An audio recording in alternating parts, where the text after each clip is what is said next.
Jumpa lagi di channel Skysen Solution. Pada video ini kita akan membahas mengenai pseudo elemen. Banyak orang yang menganggap pseudo elemen ini sama dengan pseudo class, padahal dari sisi pengertiannya saja sudah berbeda.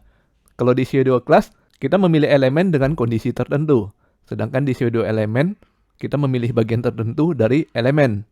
Sebagai contoh, pseudo elemen first line digunakan untuk memilih hanya baris pertama saja. Untuk menuliskan pseudo elemen, pertama kita mesti menuliskan simbol titik 2 sebanyak 2 kali terlebih dahulu. Setelah itu barulah diikuti dengan keyword dari pseudo elemennya.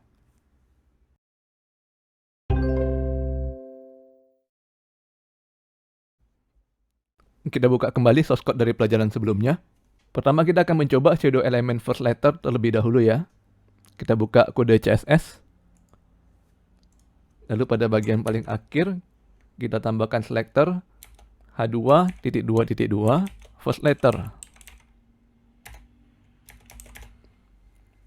Nah, biasanya first letter ini digunakan untuk memberikan efek lebih besar pada huruf pertama. Jadi properti yang akan kita gunakan di sini adalah font size. Kita isi dengan 3 rem. Kita simpan dan refresh browser.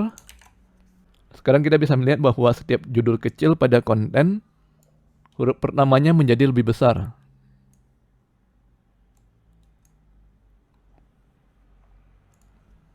Salah satu kelemahan terbesar dari pseudo elemen ini adalah terlalu mirip dengan pseudo class. Hal ini menyebabkan banyak programmer yang tidak bisa membedakan bagian mana pseudo class dan bagian mana pseudo elemen. Akhirnya terjadi banyak kesalahan typo, misalkan pseudo elemen dituliskan hanya dengan satu buah titik 2 saja. Browser Chrome dapat mentolerir kesalahan typo seperti ini. Jadi kalau misalnya kita menuliskan first letter hanya dengan satu buah titik 2 saja, maka kode akan tetap berjalan normal pada Chrome. Namun akan lebih baik apabila kita mengikuti advanced standard dengan menuliskan 2 buah titik 2 ya. Terutama untuk memastikan bahwa kode yang kita tulis dapat berfungsi dengan baik juga di browser lainnya. Nah, sekarang apabila kita ingin agar judul H1 juga mendapatkan efek yang sama seperti H2, maka kita bisa menambahkan pada selector H1 diikuti dengan tanda koma. Kita simpan dan refresh browser. Ternyata untuk tag H1 yang berubah adalah seluruh kontennya ya.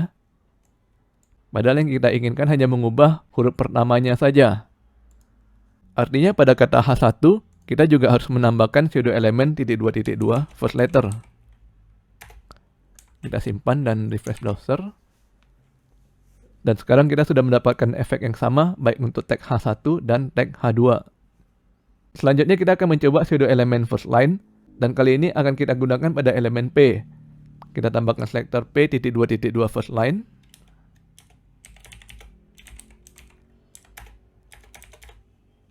Lalu sebagai contoh kita berikan properti color.2 blue. Lalu kita coba juga properti lain yaitu text transform.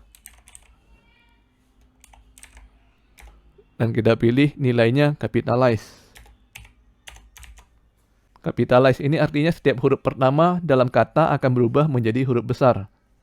Kita simpan dan refresh browser. Sekarang setiap baris pertama pada paragraf akan menggunakan warna biru, dan huruf pertama dalam setiap kata akan berubah menjadi huruf besar.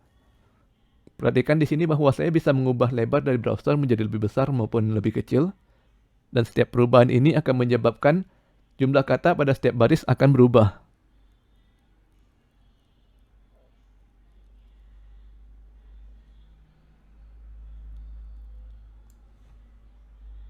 Namun browser akan tetap menyesuaikan secara otomatis dan memilih hanya baris pertama saja yang berubah menjadi warna biru dan menggunakan huruf kapital.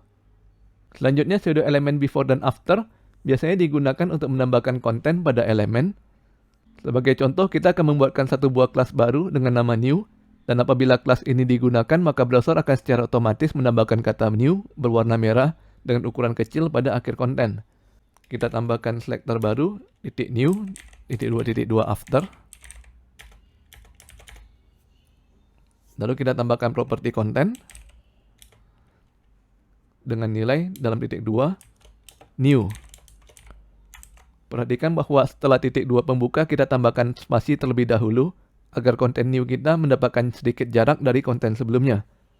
Dan kemudian kita memberikan warna merah dengan menggunakan properti color.2red.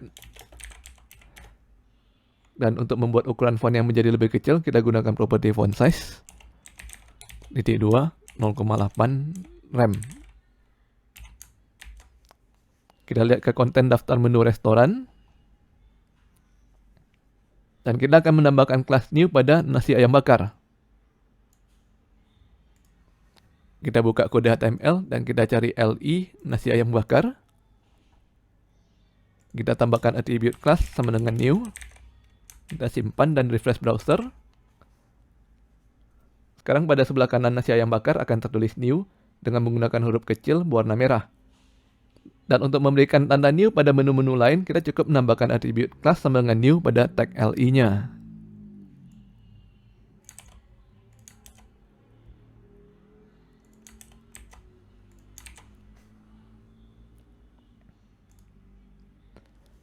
Oke, sampai di sini dulu video kita kali ini.